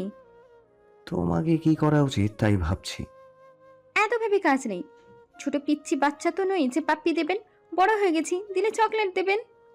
চকোলেট তোমার মতো বুড়িরা খায় না, পিচ্ছি ছোট বাচ্চারা খায়। আমি মোটেও বুড়ি না। বুড়িটা বেটা, চকলেট দিলে দেন, না দিলে নাই। চকলেট পৃথিবীর সব মানুষকে দিলেও তোমাকে দিব না। তাহলে এমন দোয়া করব যাতে এই জীবনে আপনার কপালে বউ না জুটে। শকুনের দোয়াতে গরু মরে না, আর না তোমার দোয়াতে আমি চিরকুমার থাকবো। দেখো শেষে তোমারে জীবনে বিয়ে না হয়। আরে বিয়ে হবে না কে বলেছে? আমার পর ঠিকই আমার অপেক্ষায় আছে, তা না হলে আমি তাহার অপেক্ষায় আছি। আমি আমার ক্রাশ বরকে খুব বেশি ভালোবাসি। তোমার আবার ক্রাশ বরটাকে? তোমার মতো বুনোলকে খেয়ে বিয়ে করবে? আমি যাকে ভালোবাসি সে ছাড়া আবার কে? ও আচ্ছা, তোমার হবু বর আছে? জি আলহামদুলিল্লাহ আছে। ও তাহলে তো ভালো। সে বুঝি তোমার মতো? আরে না, সে আমার মতো নয়, কিন্তু আমার পুরো পৃথিবী জুড়ে সে আছে। আমার মনের সিন্ধুকে তাকে বন্দি করে রাখছি। তাহলে তো তোমার হবু বর সেই ভাগ্যবান ব্যক্তি। তার বলতে যাক, তোমার মতো মেয়ের জন্য যে কেউ আছে এটাই অনেক। জি, তা আপনার জীবনে এমন কেউ আছে স্যার, কেমন কেউ? যে আপনার সবটা জুড়ে বিচরণ করবে, আপনার একলা দিনের সাথী হবে, সব কষ্টে ভাগিদার হবে, আপনার খুশিতে সে সব থেকে বেশি খুশি হবে, আপনার কষ্ট যার হৃদয়ের শিডরের মতো ঝড় তুলবে, যার সারা দিনের ভাবনাতে শুধু আপনি থাকবেন। না, এমন কেউ নেই, কিন্তু খুব তাড়াতাড়ি আসবে সে। ও, তার মানে আমাদের বজ্জাত স্যার রিলেশন করবেন? আমার এসব ফালতু কাজ করার সময় নেই, ডিরেক্ট বিয়ে করব। একেবারে নিরামিষ আপনি। কিছুদিন পর আমার বিয়ে। সো তোমার আজাইরা পেঁচাল দিয়ে আমার কাজের মন নষ্ট করো না। ও, কে জানে কোন পড়া কপালের কপাল পড়ছে যে আপনার কপালে আছে। এই, তুমি যাও তো এখান থেকে, মেজাজ খারাপ করবে না আমার। হ্যাঁ, আমার তো আর কাজ নেই আপনার পেছনে লাগতে যাবো না। কোন দুঃখে যে তোমাকে বিয়ে করতে গেছিলাম আল্লাহই জানে। কেন আরো রাখেন, এক্ষুনি ধৈর্য শেষ, 1 বছর তো সহ্য করবেন। আরিয়ান ধমক দিয়ে বলে, যাও তো এখন, অফিস শেষ, তুমি বাড়ি যাও। আজ যদি রাজ সাথে থাকতো আপনার এখানে কাজে কখনো আসতাম না। আরিয়ান রাজ নাম শুনে কেন জানি খুব রেগে যায়, বলে, এই রাজটা আবার কে? অনু কেবিন থেকে বাইরে যাবার সময় বলে, আমার হবু পর আবার কে? তারপরে চলে যায়।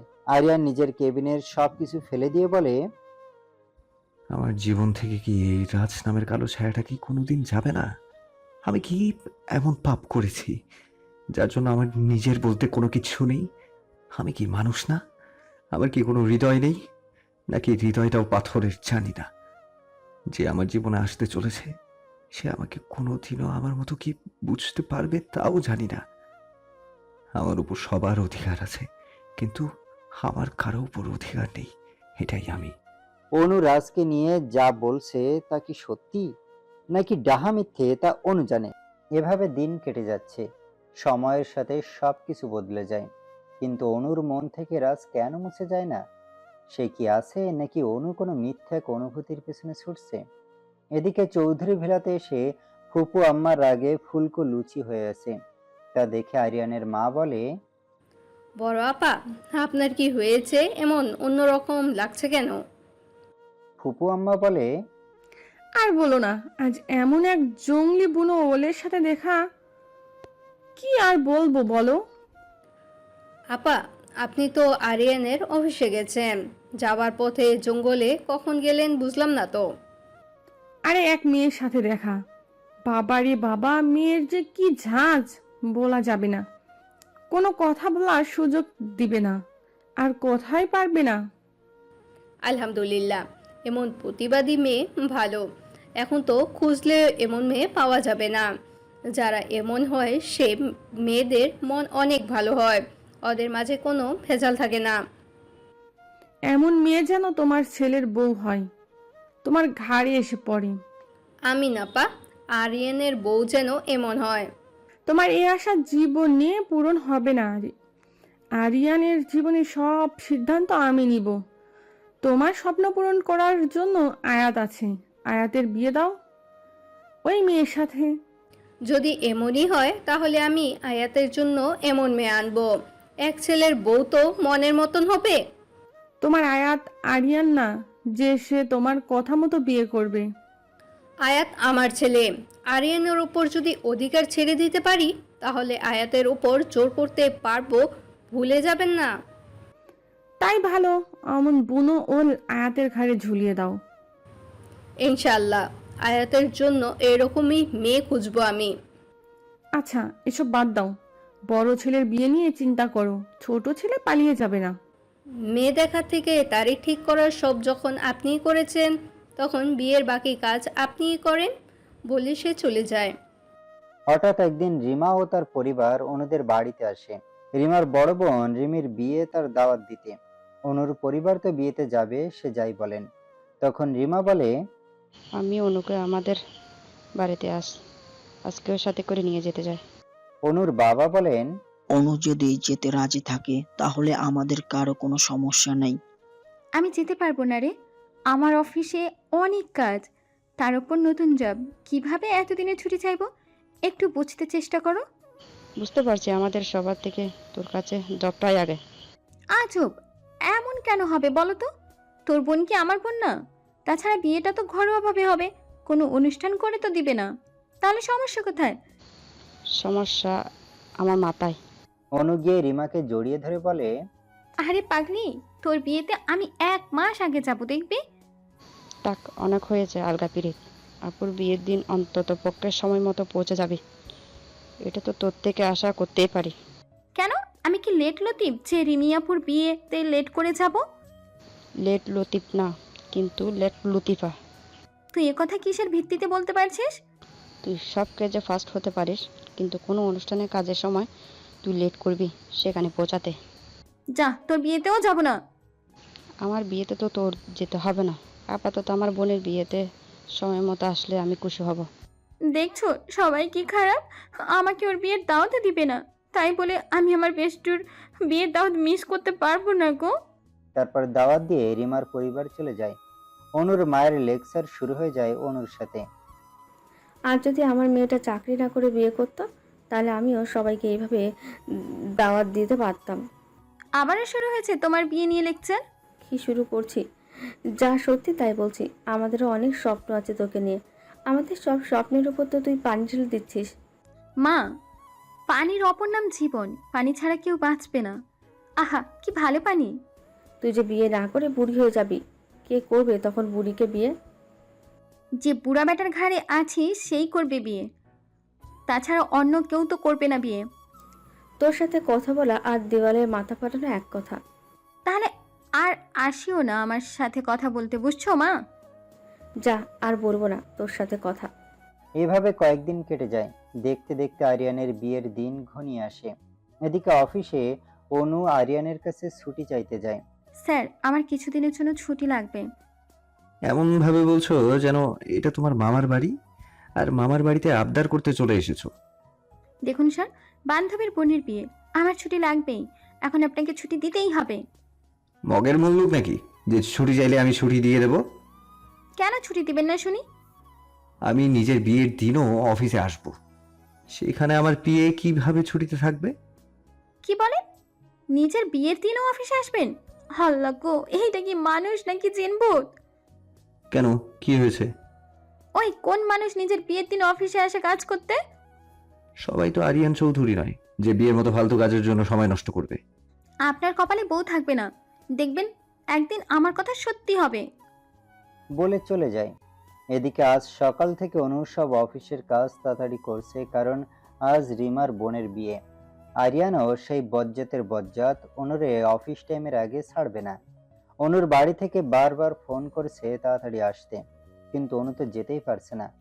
আরিয়ান আজ অনুর ঘাড়ে এক গাদা কাজ চাপিয়ে দিয়েছে। সে এক গাদা কাজ অনু করছে আর বারবার ভাবছে, দেখাই যাবে, আমি বিয়ে বাড়িতে গিয়ে দেখবো বিয়ে শেষ, সবাই বিদায় দিয়ে কান্নাকাটি করছে। আমি তখন গিয়ে না দেখতে পারবো বিয়ে, না পাবো ভালো খাবার। এটা কি সম্ভব রে অনু? অনুর চিন্তার মাঝে ঝামেলা বাঁধাতে আরিয়ান চলে আসে। আরে এভাবে বসে বসে চিন্তা করলে হবে? তাড়াতাড়ি কাজ করো, না হলে বান্ধবীর বোনের বিয়ে মিস করবা তো।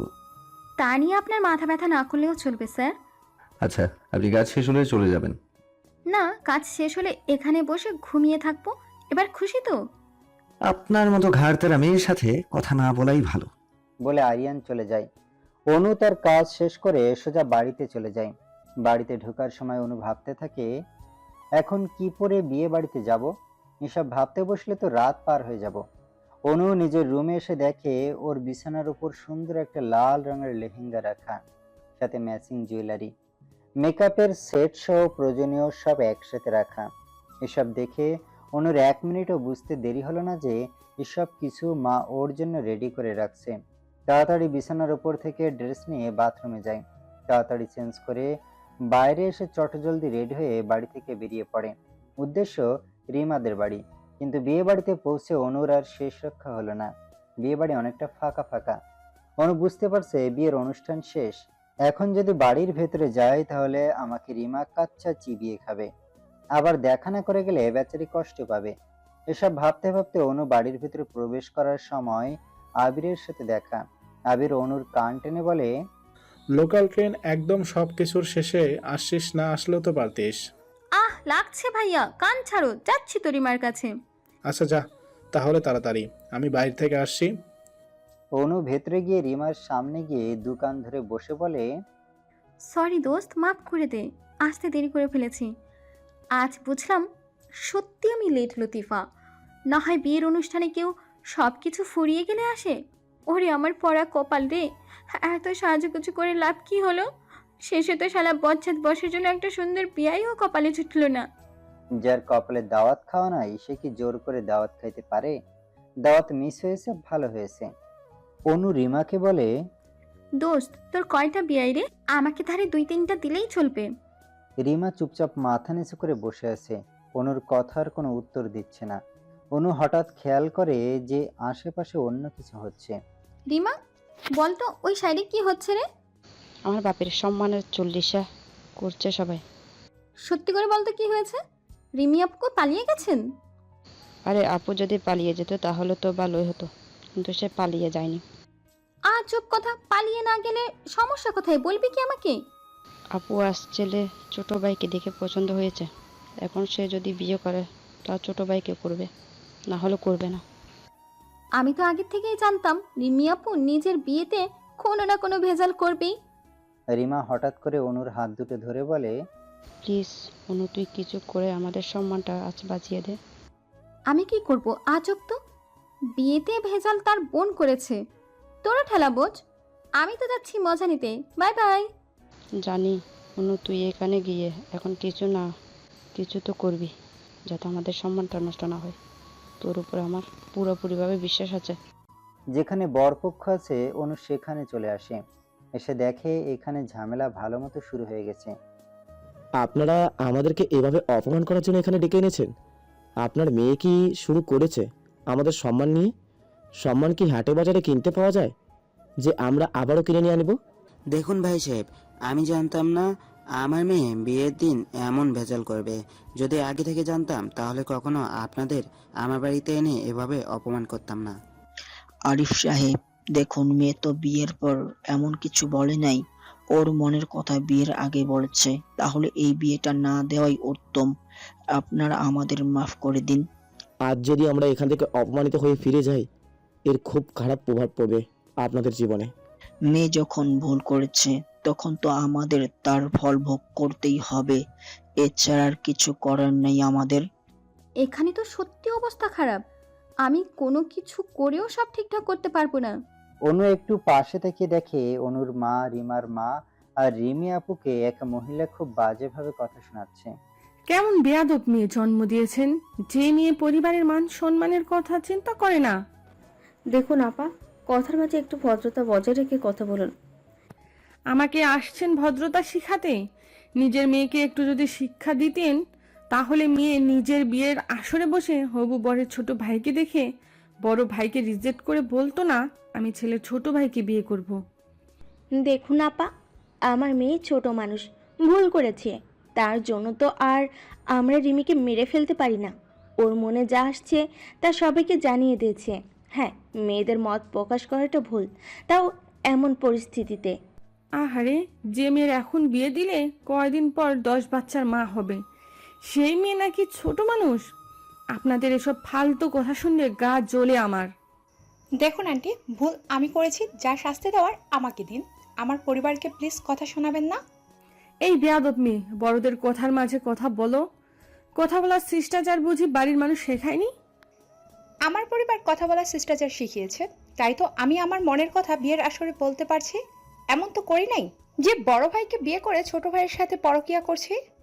খচ্চর মহিলা যখন রিমি আপুকে থাপ্পড় দিতে যাবে, ঠিক সে সময় পেছন থেকে অনু তার হাত ধরে বলে, ভুল করেও রিমি আপুকে থাপ্পড় দিবেন না, তাহলে এর পরিণাম ভালো হবে না।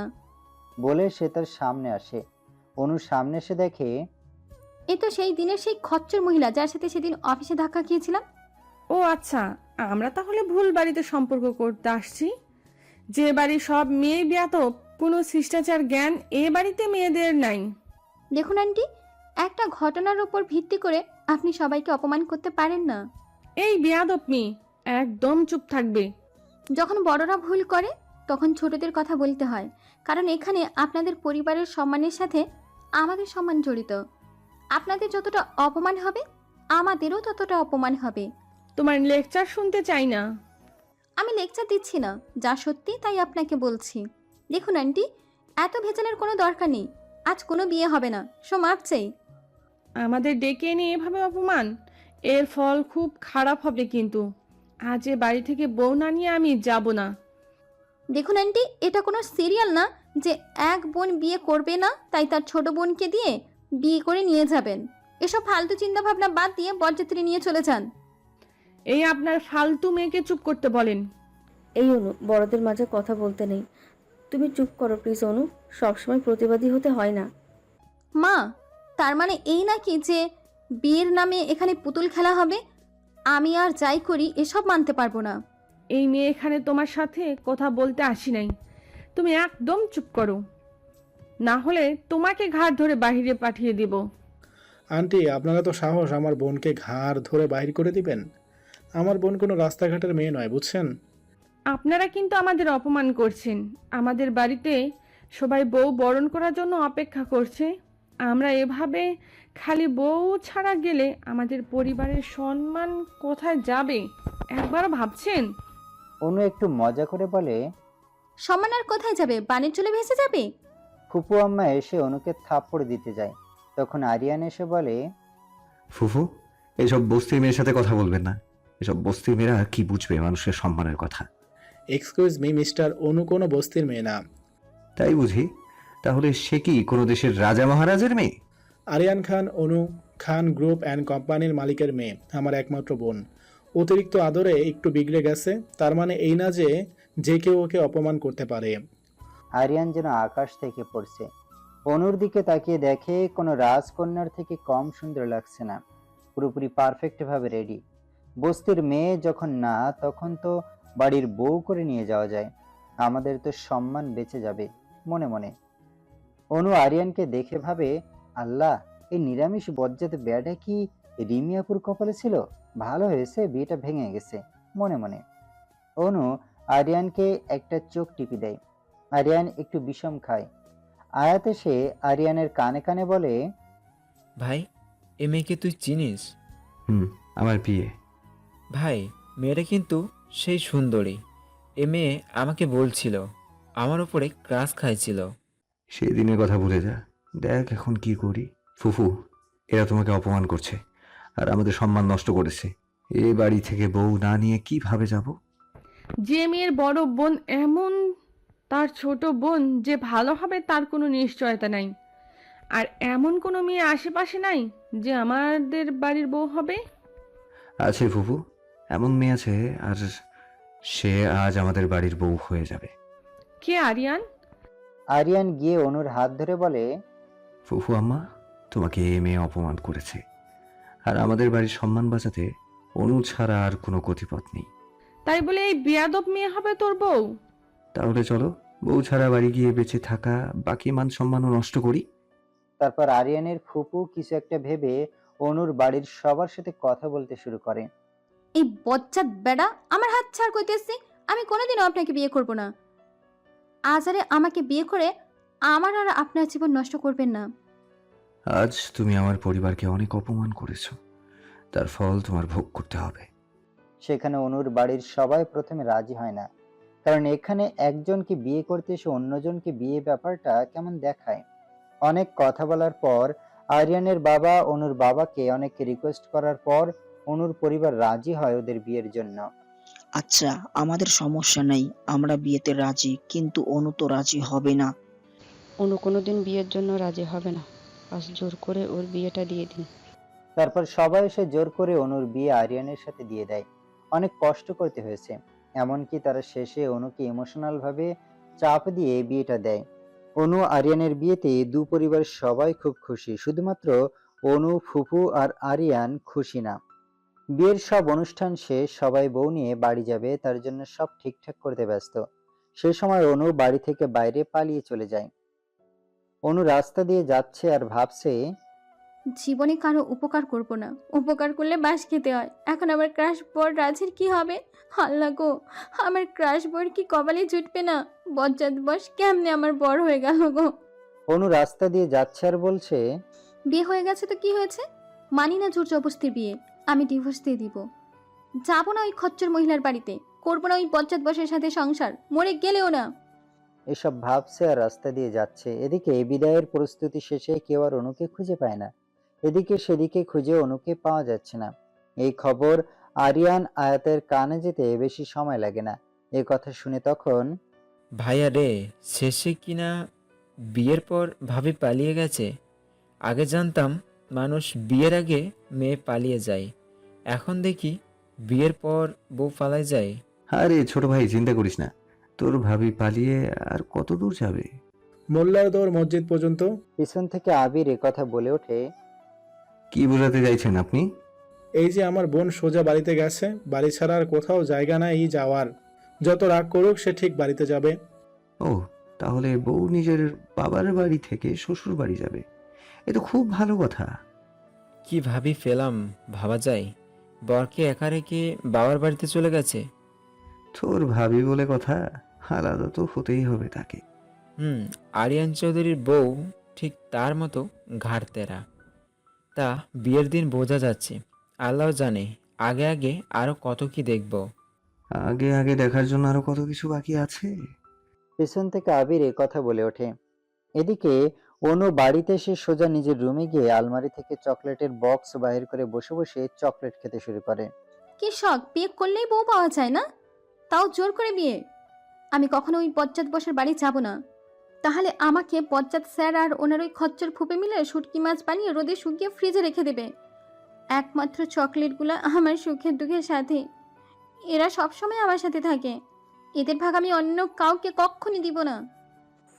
আম্মাজান, আপনি কি কিছু নিয়ে চিন্তা করছেন বুঝি? আর চিন্তা, আমার জীবনটা ইটের ভাটা হয়ে গেছে গো খালা।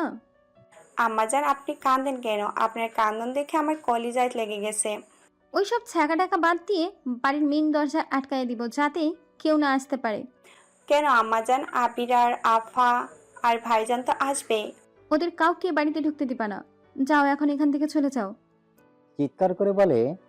রহিমা অনুর চিৎকার করা দেখেই বুঝে গেছে অনু আজ রেগে আছে। এখন তাকে কিছু বলা যাবে না। রহিমা নিচে এসে দেখে অনুর বাবা, মা, আবির এবং তাদের সাথে আরো কিছু মানুষ নিচে ড্রয়িং রুমে বসা। খালা, অনুর মেজাজ কেমন দেখলেন? আম্মাজান খুব রেগে আছে। এখন সামনে গেলে কাচ্চা মানুষের লবণ দিয়ে খেয়ে ফেলবে। তাহলে তো খুব বিপদ। এখন দেখি কি করা যায়। তখন আরিয়ান বলে, বউ যখন আমার, তখন তাকে শ্বশুর বাড়ি নিয়ে যাবার দায়িত্ব আমার। কি আবল তাবল কইতাছেন অনুমা? আপনার বউ কেমন হয়? ওর তো এখনো বিয়ে হয়নি। রহিমা, পরে সব তোমাকে বলছি, এখন একটু চুপ করে থাকো তুমি। আচ্ছা, অনুর রুমটা কোনটা? উপরে গিয়ে দেখো, বাম পাশে সুন্দর করে দরজা সাজানো আছে, সেই রুমটা আমাদের অনুমনুর। আরিয়ান সোজা উপরে গিয়ে বাম পাশে সাজানো দরজা দিয়ে ভেতরে প্রবেশ করে দেখে অবাক। আল্লাহ, এই তো দেখি কোনো রূপকথার রাজকন্যার রুম। এত সুন্দর করে সাজিয়ে রাখা কল্পনার বাইরে। এরপর দেখে রুমের ফ্লোরের মাঝে অনু বসে চকলেট খাচ্ছে। আরিয়ান কোনো কথা না বলে সোজা অনুর কাছে গিয়ে ওকে কোলে তুলে নেয়। এভাবে হঠাৎ করে কোলে উঠে নিয়াতে অনু ভয় পেয়ে চিৎকার করে ওঠে। আরে ফাটা বাঁশের মতো চিৎকার করবা না, কানে লাগে। তোমার যে কাকের মতো কণ্ঠ। অনু আরিয়ানের কথা শুনে বলে, আপনি কোন সাহসে আমার রুমে আসছেন আর এসে আমাকে কাক বলে অপমান করছেন? একদম চুপ। এখন তুমি আমার বউ, তাই বেশি পটর পটর করবে না, না হলে পুলিশ এনে ধরিয়ে দেবো, তখন বুঝবা কেমন মজা। আমি কোনো চোর ডাকাত না যে পুলিশ এসে ধরিয়ে নিয়ে যাবে। তাছাড়া বাবা, মা, ভাই আছে আমাকে বাঁচাতে। ম্যাডাম, আপনার আগের দিন বাগে খেয়েছে, এখন আপনি আমার বউ, তাই আমি ছাড়া আর কেউ আসবে না আপনাকে সাহায্য করতে। তার মানে বিয়ে হয়ে গেছে বলে আমি পর হয়ে গেলাম? এ কখনো হতে পারে না, আমি মানি না। না, আপনার মানতে হবে না তাই বলে। অনুকে কোলে করে নিচে নিয়ে এসে শ্বশুর শাশুড়িকে বলে, আচ্ছা, আমি আমার বউ পেয়েছি, নিয়ে চলে গেলাম। এখন এত কান্নাকাটি করার জন্য আপনাদের এক্সট্রা সময় দিতে পারলাম না, মাফ করবেন। বলে অনুকে গাড়িতে বসিয়ে দরজা লক করে দেয়। অনুর পরিবার বাইরে এসে বিদায় দেয়। আরিয়ান এসে গাড়ির পিছনে অনুর পাশে বসে ড্রাইভারকে বলে গাড়ি ড্রাইভ করতে। প্লিজ আমাকে ছেড়ে দিন, আমি আব্বু আব্বুর কাছে যাব। থাক বাবু, এত কান্না করতে হবে না। শ্বশুরবাড়ি চলো, অনেক চকলেট দেবো। আমাকে জোর করে বিয়ে করা, তার উপর জোর করে শ্বশুরবাড়ি নিয়ে যাচ্ছেন, এর ফল কিন্তু ভালো হবে না। যে মেঘ যতটা গর্জন করে সেই মেঘে ততটা বৃষ্টি হয় না, তা আমি খুব ভালো করেই জানি। তাই বুঝি? আচ্ছা চলেন আপনাদের বাড়িতে, দেখাবো অনু কি জিনিস। এদিকে চৌধুরী ভিলার সামনে সে আরিয়ানের গাড়ি থামে। আরিয়ান অনুর আগে গাড়ি থেকে নেমে অনুর মাথাতে সুন্দর করে ঘোমটা পরিয়ে দেয়, এরপর কোলে করে এনে দরজার সামনে নামিয়ে দেয়। সবাই বউ দেখে দরজার কাছে ছুটে আসে। ফুপু আম্মা আর আরিয়ানের মা অনুর সামনে আসে। ফুপু আম্মা মুখ ভার করে বলে,